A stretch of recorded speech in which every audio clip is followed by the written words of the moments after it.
दरम्यान महायुतीकडून योगेश कदमांची पाठराखण करण्यात येते। शिफारस देणं म्हणजे लगेच आदेश होतो असं नाहीये। शस्त्र परवाना रद्द करण्याबाबत मंत्र्यांवरती आरोप लावणं सुद्धा चुकीचं आहे असं गुलाबराव पाटलांकडून आता योगेश कदमांची पाठराखण केली जाते। योगेश कदम यांनी त्यांचं जे काही जजमेंट दिलेलं आहे, त्यांचे जे काही आदेश पारित केलेले आहेत, त्याच्यामध्ये हा माणूस किती सज्जन आहे, याला पैशाची ने-आण करण्यासाठी शस्त्र परवान्याची गरज आहे। आणि ह्यांनी म्हटलेलं आहे लाखो रुपयाची कॅश मला वाहतूक करावी लागते, मला द्यावे लागतात पैसे। ही लाखो रुपयाची कॅश आली कुठून?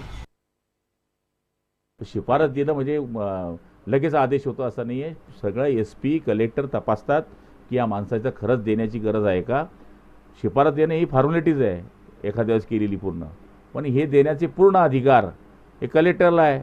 आता आम्ही पत्र देतो की गुलाबराव पाटलाचा शस्त्र परवाना रद्द करा। SP तरीसुद्धा रद्द करणारी पहिले चौकशी करतील की खरंच यांना परवाना रद्द करण्याची गरज आहे का। हे सगळे अधिकार त्यांना असल्यामुळे तुम्ही मंत्र्यांवर बोलणं हे उचित नाही आहे।